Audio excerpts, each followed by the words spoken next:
All right, and we're live. Yeah, looks good. Okay, so hey everybody. Like I had talked about, I wanted to do a quick digital lecture. I say quick, but this is probably going to be upwards of 30 to 40 minutes.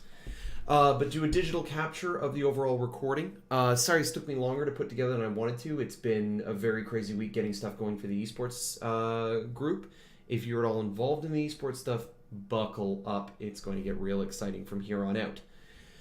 Uh, but without further ado, I want to get into this, make sure this is uploaded. I want to remind anybody who watches this that the resume assignment is being delayed till Sunday. So you have tons of time to get this done. And again, this is your rough draft. The idea here is that you are putting a composite idea together and then getting feedback from me. I am not expecting you to have your entire resume built to spec the way you want in the next 6 days. So what I want you to make sure is just relax, get your ideas down, focus on getting formatting correct, and from there I'll give you feedback on the actual resume and make sure that we've got something you'll be happy to sending to Crytek or Ubisoft or whoever the hell you're going to send your resume to. Sound good? Say yes? Just kidding. Okay, let's get into it. All right, so we're going to go through the whole lecture. I'm going to work my way along fairly quickly because there won't be as much interaction between you and I. As sleepy as you guys might be sometimes and robotic now. So, like we talked about with a few of you guys, some of you are very huge keeners, and a lot of you are ready to get jobs, and a lot of you have already reached out to me saying, here's my resume, what do you think? To which I say, wait for the lecture because I've got feedback and I want everybody here at once. Basically, everybody's resumes are a good start. A lot of you got opportunities to do them in high school. A lot of you guys got opportunities to do them through other like resource centers or other, just your parents helped you with it. And overall, the idea is good, but I think, let me put it this way, I'm glad we're having this lecture, and it validates that we're actually talking about it this way. I'm going to adjust my cam very slightly. All right, good. All right, so with that in mind, what I would say is overall it's good, but the overall formatting has been very lacking overall in terms of a lot of people's resumes. And that's essential because formatting is 90% of what a resume is. At the end of the day, like I've said before, if you're going to be considered for the job at all, you have the requisite skills and abilities. They know you can do the job. So now the concern is can you do the job well? And it's about proving that yes, you're very, very good at the job, but it's also about getting noticed. And so an effective and well-formulated essay, basically with good formatting, will show them as quickly as possible and effectively as possible that yes, you are the one who should be doing the job. There are three things that every resume needs to have. This is not everything, but these are the three that are musts. You must have your work history, you must have your education, and you must list your skill set. Ideally, you'll always have them listed in that given order, because that is the order in which people are going to be looking for them in order to validate your skill set. Some people just don't care about your rote list of skills, but they always will care about what jobs you've done, and they will almost always care about what school or other education you've gotten. You can include a lot more than this. You can go insane with this. You can get into a lot of different bonus point, what I would call bonus point areas, things that show that you have competency but aren't necessarily expected. The ones that I would almost always go for are achievements is a great thing to have. Have you won awards? Were you a high school valedictorian? Were you, do you win any sports tournaments? Do you compete in some kind of for fun athletics, or do you do serious competition in your spare time? Do you build robots in your spare time? It doesn't matter what it is, but achievements that can highlight particular elements of your skill set or show dedication or interest are really good. If you've ever received a volunteering award in any capacity, you should absolutely include this. Volunteer work is always great, always sought after, always include volunteer experience. References is a secondary one. We talked about this a fair bit during the lecture when we were all there. It's tricky though because To some extent, when you're putting resumes out, they kind of go out into the world in general, and a lot of references won't be happy that you're just widely distributing their phone number or other contact points. So this is one that I would often, the majority of time, would not include, but there are times when arguably it'd be fine to have, or your contacts don't give a shit. If your contact is like a well-known person, like a government worker, volunteer worker, things like that, and their information is already freely available, it's not really a big deal if you're putting it down. But if they're a private sector worker, they may not appreciate it. For example, if you work at Ubisoft, do not go listing the contact info of people who work at the Ubisoft corporate, because they will destroy you. Overall, this is on your discretion. These are bonus point things. They are not required. And remember that the name of the game here is space. So the more bonus points things you have, the less room you're going to have for your other stuff. What I'd like to do for now, though, is just talk about the big three. That formatting on slide is terrible, and I hate it, and I'm going to fix it for next year. I don't know why it's like that. So, work history. Obviously the most important of the three. We shouldn't really even need to have a discussion about this. We didn't really in class. We've also talked about this probably the most of any component of what would be included in your resume. What we've also talked about is the concept of always making sure that your work history is relevant and targeted towards the work that you're doing, that you're applying for. For example, if you have many jobs to choose from, don't choose the ice cream parlor job over the IT security job if you're applying for another IT security position. Goes without saying. Work history should always, though, be targeted towards formal work whenever possible. And sort of the idea there is try always to put down jobs that are actual, like, referenceable, serious work. If you're doing, for example, lawn mowing or IT security as like a hobby, I would not often list that as work experience. School is kind of the one exception that's not like formal work, but a lot of times, especially at college level, is preparing you for formal work, and I would absolutely qualify it in the same category. But always make sure to include term length and when you did the work. And that you can be looser with this. For example, you don't necessarily have to say I worked from 31st of January 2016 to the 18th of April 2016. Especially, you can just go, from 2016 to 2017 I worked here. Which can benefit if you worked at a place from like October to February. You can say I worked there from 2016 to 2017. Obviously, don't misrepresent this too hard. Don't like objectively lie and say I worked like Christmas season chapters and say I did chapters from 2016 to 2017 when you were there from November to January. Like, there is clearly lines where you're getting silly with this. Keep it within the realm of reason. It's important to remember when you're applying for jobs, you probably haven't done the job you're applying for already. Until you reach a point where you're just happy with your skill set, or you need to develop your skill set to the point where you can move upwards in the world, you're often just going to be applying for another job that takes you another level up, and you're constantly making one step up progressions as you move through your career. Therefore, you are probably somewhat unprepared for whatever you're applying for. Don't worry about it. That's just how the world works. If you want to work at Ubisoft after you graduate, you're probably not fully prepared for it. You don't know necessarily what their proprietary systems are. You've never worked in a corporate environment on that scale before. You're going to have to learn. The same deal is going to go for every job you do. Don't overthink it. Don't panic about it. You'll be fine. But it's all about showing that you're ready for that next step up. Show that you've excelled in the job that you've done, that the job that you've done has given you the fundamental skill set, particularly competencies, like we discussed before, that make you more capable at doing that job, and your application is just fine. It's about showing that you're ready for the next step up, not that you've already done work that they're looking for to be done. Nobody's expecting that necessarily. This might change as you get into higher tier, more senior staff positions, where they're going to want a lot more confidence in your ability to do a job. And at that point, for senior staff, they may be looking for somebody who has either done that job or better at another company, simply because there's a lot more responsibility and therefore risk inherent to that position. But for entry-level stuff, even for mid-level stuff, Don't worry about it. Don't overthink it.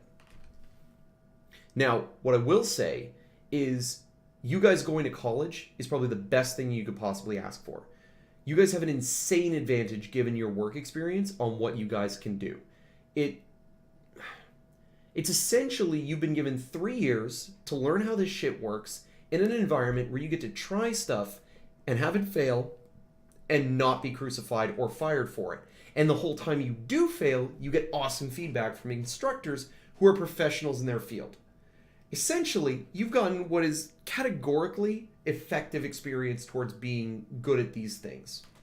By the way, don't worry if I trim words. The whole deck is available on class slides now. Speaking to what I just said in regards to senior positions, in general, all you're trying to do is give your employer confidence that you'll excel at the job you're applying for. That's all your resume does. When you say to somebody, I can do this job, you're telling them that you can have confidence in my ability to do this job. It's just the same statement with extra steps. So think about everything that you're doing simply as giving the employer reasons not to say yes, but reasons to not say no, aka just being more confident in what you're doing. Remember to tailor your work history to what your employer is interested in. Whether it's stuff that they care about in terms of getting jobs done, or if it's just general company culture or things like that. For example, if you're applying to a game design company, having experience and a passion for board games and board game design is just fun, but still speaks to the overall skill set. Or it might just be that you really like board games and you'd be like, that's a guy who can fit in with the company culture. Obviously, do not put fun in at the expense of work, but being able to add on a little bit of like a little zest of I'm a fun person to work with can be a lot of value to the employer, because especially in a corporate environment, having somebody who can integrate effectively in with the team is extremely valuable and often rare, especially in an environment like programming where people have been known to have trouble, talking to each other from time to time. But I know that includes none of you guys.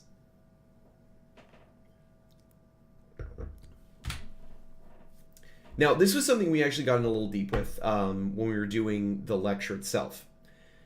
Fundamentally, a gap in your resume is a period of time of more than 6 months that you're not listing on your resume. Essentially, I was doing, IT security from 2015 to 2017.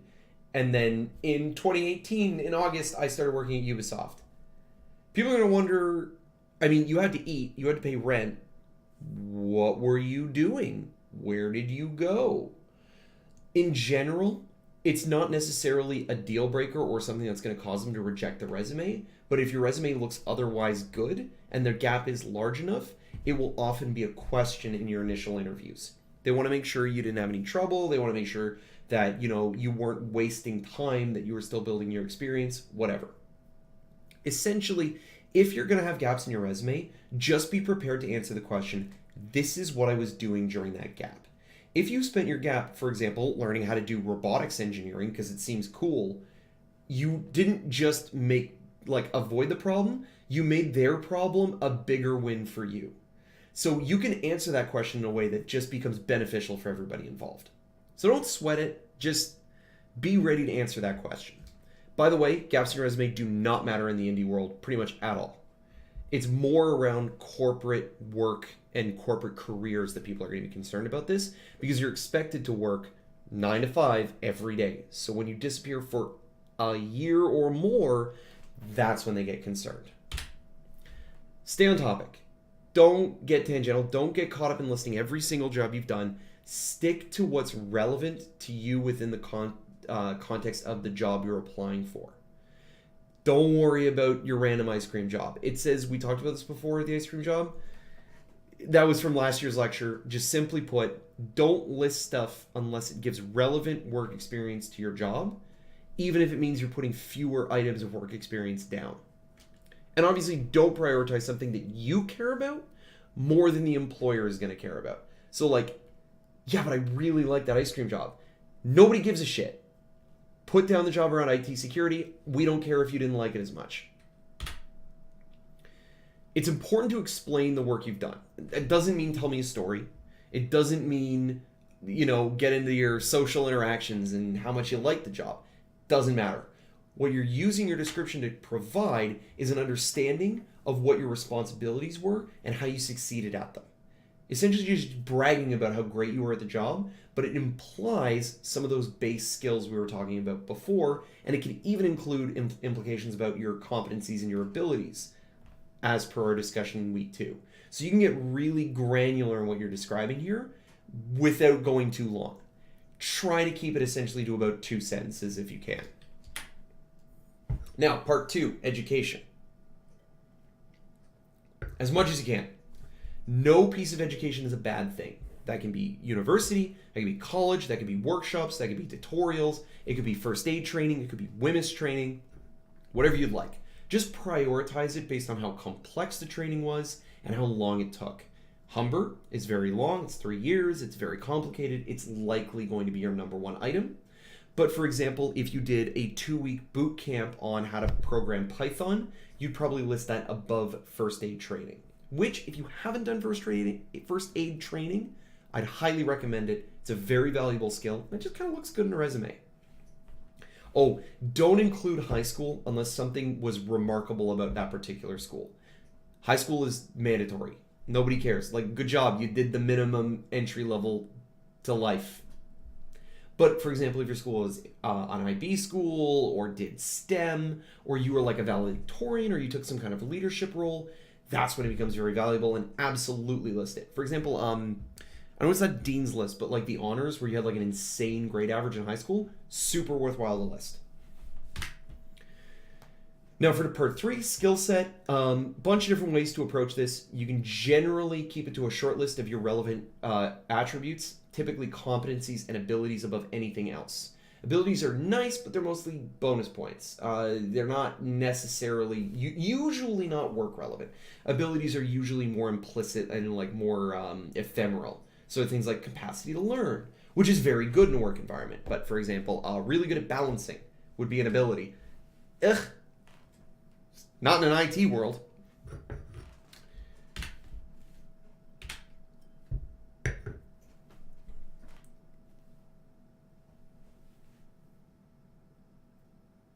Resumes are 1 page. Resumes are 1 page. If you submit a resume that is more than 1 page, I will give you a 0. There is virtually no exception. And if you're considering it, the answer is no. And if you're still considering it, then talk to me. But in virtually every circumstance, the answer is no. Resumes are 1 page long, and you will get a 0 if it's not. And if you're at all concerned about formatting of your resume, PDF it. If you submit a resume that fucks up its formatting when you submit it to your job, they're not going to care. They're not going to care. They're just going to throw it out. They're not going to throw it out and give you feedback and then go, oh, it was formatting. Okay, submit it again. No, it's just getting thrown out. So make absolutely certain that your formatting will not be damaged and will be preserved. Cool. They're your chance to show that you're capable for the job. Like we said, this gives you your employer confidence. And as a result, you want to pack as much into that 1 page as you possibly can. If you want to give your employer as many reasons to say yes and as few reasons to say no, you need to tell them as much about you as you can, as efficiently as you can. So it's about cramming onto that 1 page without it looking ugly or being impossible to read. It's that fine balance between the two. Good formatting is the key to packaging everything that you want to see. Don't use bullet points. They're tempting. We're doing essentially lists, so the natural inclination is to do list-based content. It makes it easier to read. I mean, it does make it easier to read, but it makes it easier to read at the cost of space. Bullet points are really good for vertical listing, but they impact indentations, they impact the amount of space you have laterally, which means you don't want to use bullet points for complex sentence-based information. For individual items, you can do a thin column on the edge, perfect. For your main body, it is a full-on waste of space. essentially what it comes down to is you all had to write papers in high school where you had a page limit. And you really wanted to get that one extra sentence in, or you were like a paragraph over on your 6-page limit. So what did you do? Oh, well, you rewrote the entire thing from scratch to make sure that No! You weaseled. And you like made your periods smaller and you raised the indentation by 0.1 inch. We all know the hustle. You have been training for this your whole lives. All those rules apply in resume creation, and they can all be used effectively. The name of the game at the end of the day is simply efficiency. Now, I'm going to show you guys my resume. We're going to move past it, but essentially it gives you an idea of how to... I crammed mine because I've got a lot of work experience that's relevant to a lot of the positions I do, and I wanted to do my best to format it so that it's legible while cramming information. It's about at the knife's edge of what you can put in without it being overwhelming and unreadable. The techniques that I use to keep it somewhat reasonable, I'll get into in a few moments. But overall, this is as basic raw text resume as you can, and I was efficient enough that I got that little nice little picture of me, my ugly mug, right there in the top right. There's a trick to that. We're going to get into it during the business card component, but I want you to bookmark that for later. I didn't just do it out of vanity. So, I'm going to show you guys some other examples that we're going to go into in more detail, but it's just to give you an example of how you can do a very dense text-based resume that's still a little visually designed just to give it pop and clarity. Now, that brings up the question. Why would you have Photoshop? Why would you ever word process a document when you can do Photoshop and or InDesign or whatever, graphic design? Word processors simply are quite easy to use. They make your life much simpler. They're also very low risk. I say low risk because it takes a lot of work to get a Photoshop document correct. As much as it might attract attention better, if you screw it up, you will do more harm than good. Bad graphic design is way more glaring than simple plain text. And it is, in fact, honestly, 1 step forward, 4 steps back. Whereas white and black just stays right where you are from the get-go and you're aces. A well-formatted black and white resume can be just as effective as a graphically designed one, and I will be grading them identically. You will receive no bonus points for a graphic design resume, though I would strongly recommend, if you feel confident in doing graphic design, it was a much more effective tool, again, for what we'll talk about in the business card section. Again, bookmark. So, if you do want to do a graphic design document and you're not comfortable building something from scratch, template. There are people all over the internet who have like $2, $5, $10 resume templates that you can use to give you a good head start on how to format your resume. Pay for it. These guys do work. They put the work in to give you something effective and usable. Make sure that you give them the ample reward for their work. Just don't plagiarize or anything lame like that.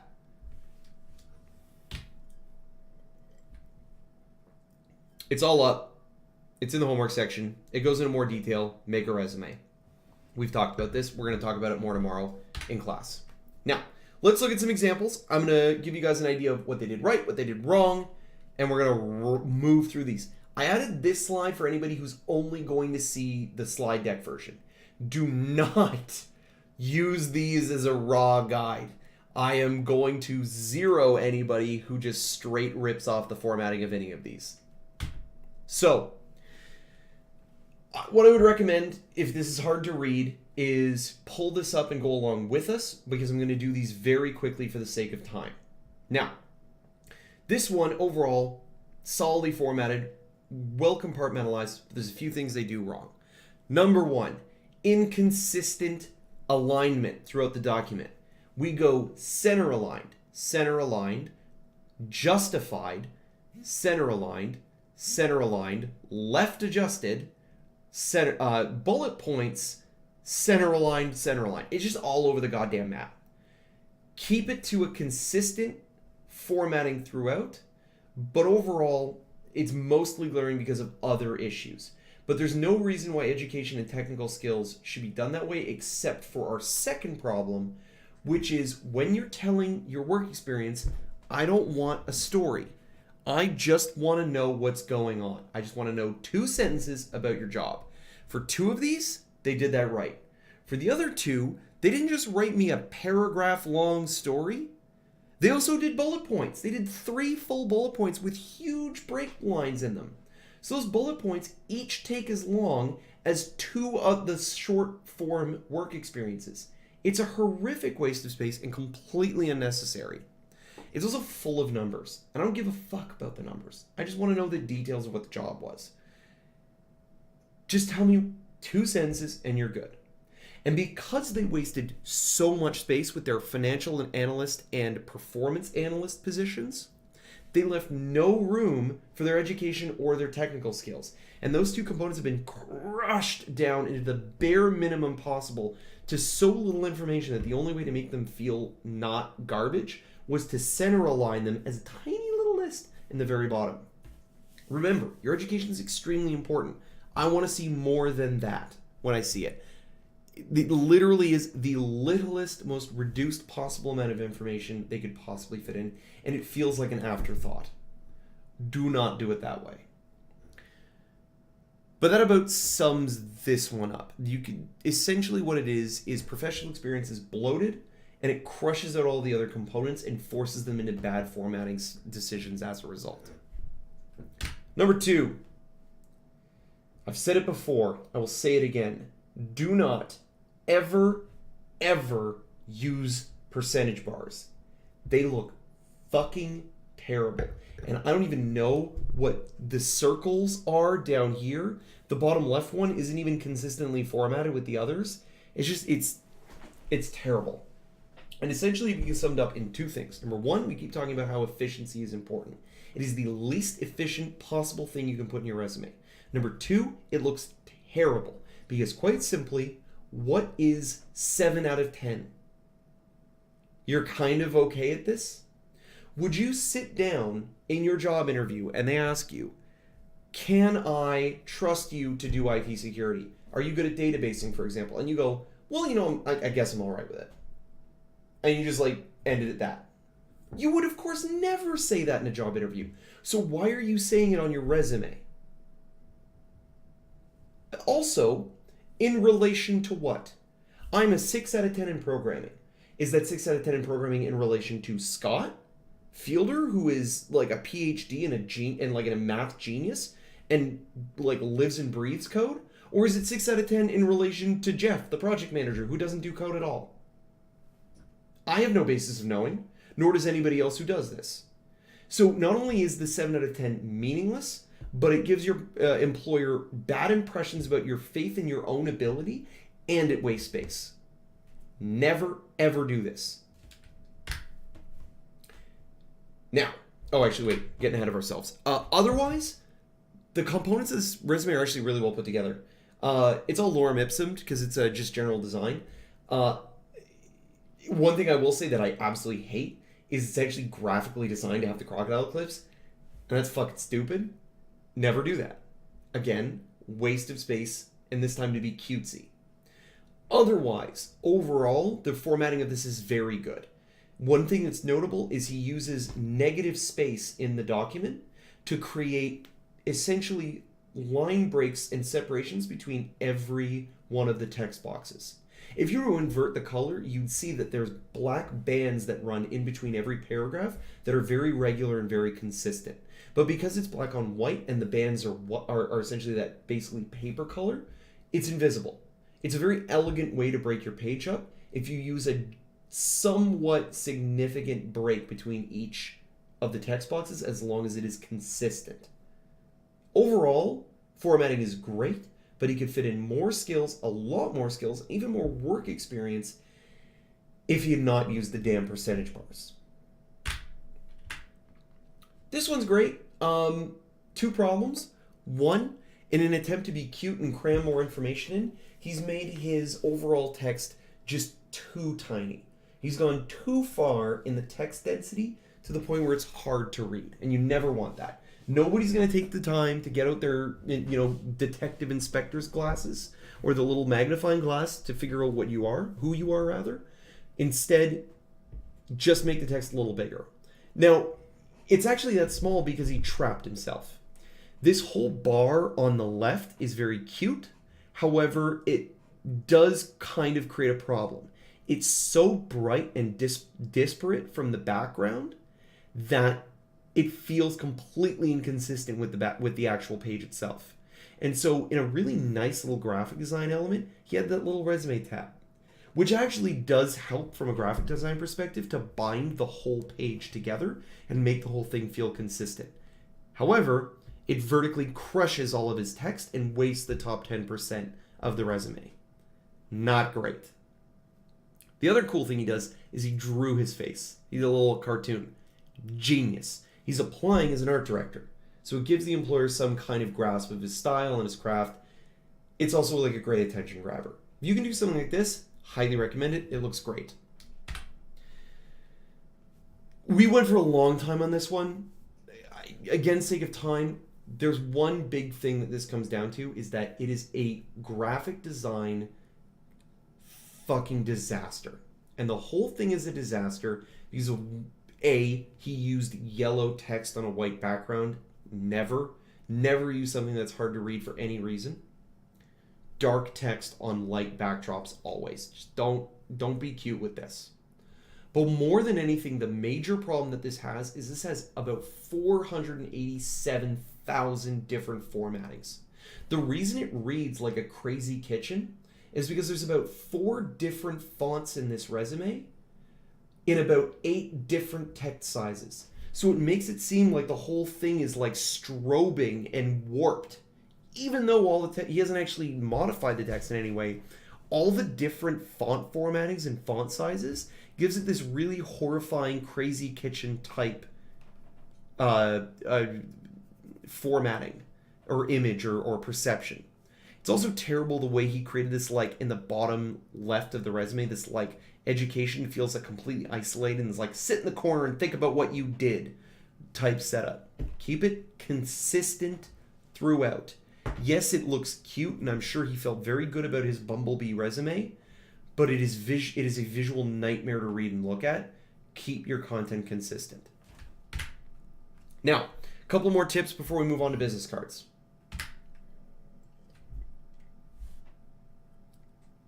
The more you change things, the harder it is to read. Keep your content to a max of around 2 different formatting styles, which should be split between your headers and your body text. Full stop. The more you go beyond this, the more difficult it's going to be to read. You can squeeze more formats in. Just remember, you're playing a very dangerous game that you go. It's diminishing returns on the excitement versus illegibility. Do not change your style in different sections. It just comes off weird and cutesy. Keep it consistent. The only exception to this is if you have some kind of graphical design presentation format like we have here. This is a good exception to the rule. Overall, though, this is not ironclad, but resist doing this too much. In almost all cases, try to use a sans serif font whenever possible. It's modern, it's easier to read, and it's also subtly and elegantly informal. Times New Roman reads like a newspaper article. It reads very inorganically. It feels very report or homeworky. It doesn't feel very approachable. Sans serif fonts are also an advertising system, usually used in advertising, and you're selling yourself. So there's like a fundamental sort of very base psychology appeal here. Overall, though, it just feels more comfortable to read a sans serif font than a serifed font. This is a big one. You have 25 seconds. This is why your resume is 1 page. You have 25 seconds if they're being generous. This is a high average. Usually the average is lower, meaning you need to get this shit through quick. Meaning we go work experience, education, skills, and the bonus points are scattered throughout, but never in a way that it pushes out those 3. You do not have time to waste. They have 40 resumes to go through, and you're number 27. They're already bored. Get their attention, tell them you're good, move on, let them live their life. Use the formatting to create a hierarchy of the materials you want them to read. This is natural. Your eye goes and tries to do a natural reading pattern of left to right, top down. So work with that. Make sure your work experience is always in the top left or always higher and lefter than your education, which will be higher and or lefter than your skills. Going all the way back to mine,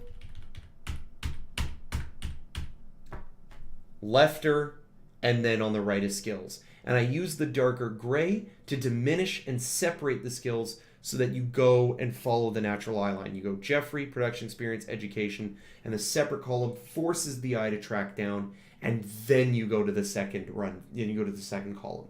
I also use my contact information to create a very explicit break line so that you go back to the gray column. And I also colored the contact information in the gray column to again prompt you to read the light gray before the dark gray. It's a lot of graphic design psychology. You don't have to go this deep. Just go work experience, education, skills.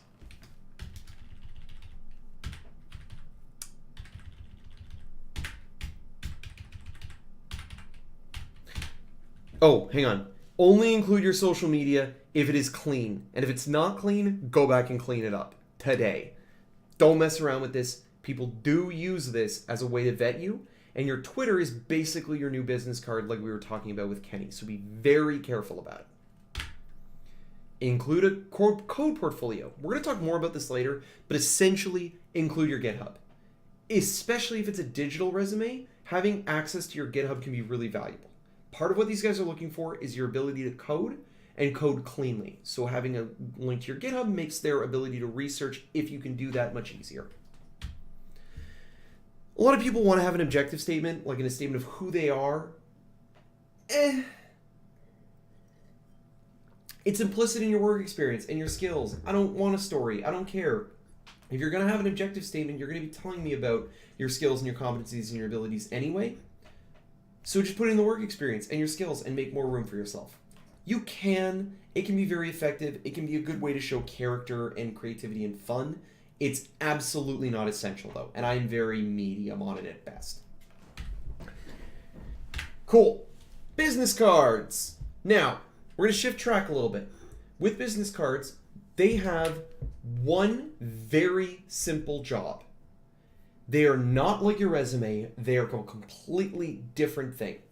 What a business card does is it creates a simple totem that's going to be placed into their wallet. The wallet will be closed, and they will walk away after shaking your hand and looking you in the eyes very formally. But from now on, every time they open their wallet, until the day comes that they take it out of their wallet and throw it away in a week or two, but for at least a couple of days, every time they open their wallet, they're going to see that business card and they're going to remember you. This is what we call a mnemonic device. It is a memory assistive tool. And you're giving them the business card to be a memory assistive tool towards the positive interaction that you had with them. AKA, every time they look at that business card, they're going to be reminded that you're awesome and they had a great conversation with you. It's all a business card does. Therefore, we're going to maximize its effectiveness to do that. Overall, most of the formatting discussions we had are identical, except now we're cutting the information all the way down to the bare minimum, because all we need them to do is remember us and be able to call us or be able to email us when they're ready. You're not going to be putting all your work history. It's just about formatting, efficiency, all those things that come into play. It's about giving a good first impression and following up that interaction with your second impression of your business card. So it should be clean, professional. It should have something that's just a very simple, highly and brightly colored thing, or just a nice, clean, plain text card. It should be something that feels elegant and professional. You should strive to tell the person something about you, whether it's about your character or about your business, whatever it is, it should have a very small symbol or a way to convey to people what you do. For example, a business motto or a logo for a business can be a very effective way to do this. It does not have to be poetry. It does not have to be over-designed. Again, a clean, plain text business card can be very effective. Both are fully good. And again, when we get to business cards as homework, you can do graphically designed, you can do otherwise. Let's look at some examples. Plain text. Super simple.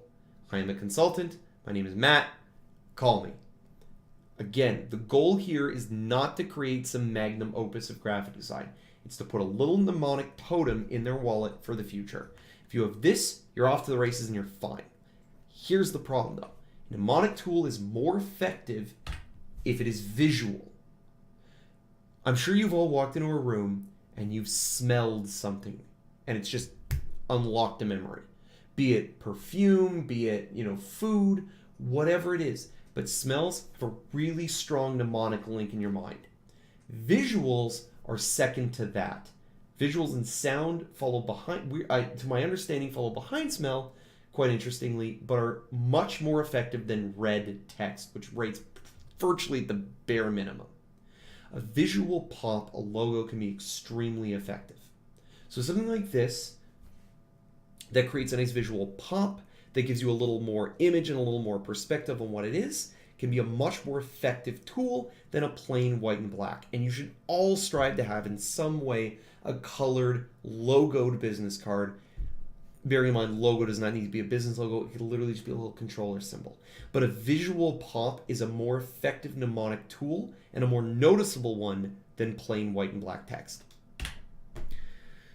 This is another great example, one that's putting, in my opinion, too much emphasis on the visual aspect. The swirl, the wave, is subordinating the text to the point where it's hard to actually even notice the name. Don't get too carried away with graphic design in a way that subordinates or makes the important information, like your name, inferior to the random mnemonic image. But then you can get really crazy. Now, I go in depth with this, but essentially, if your business card leads the person you give it to tell people a story about your business card, you have just increased the longevity and the accessibility of your little totem for a long time, by double, triple, quadruple, forever. If I tell people the story about your business card where I gave your business card a haircut because you're a barber, I'm telling people about your business for as long as that story is interesting to me or the people I know, which means your business card gains a life way beyond the cardboard. These are obviously really hard and they're remarkable because they're uncommon. Not everybody does this, and this is an achievement to do. There are other examples, but my favorite is this one. This is a security specialist whose business card is an actual set of stainless steel lockpicks. His business card is a dare, and that is fucking genius. If you can find a way to engage or challenge people with your business card, you're a savant and you're set. So I would invite you to think of ways that you could do this. But that's it. That's the lecture. So I'll be in tomorrow. This will be uploaded as basically, tonight before the class, but you have till Sunday to view this, and I'll make sure everybody knows in class that this lecture is available online. I'm just going to put it as a private unlisted YouTube link. Please don't abuse this. Don't overshare this. If I see that this is getting whatever, just keep this to the class. Don't go nuts with it, but use it. And if you feel like you might have a friend who wants to see this, feel free to share it and then tell them to come to Humber and take the game programming class. Thanks, guys. I'll see you in lecture, and I'll talk to you soon. And obviously, let me know if you have any confusion or concerns about any of this. I'm more than happy to explain or clarify.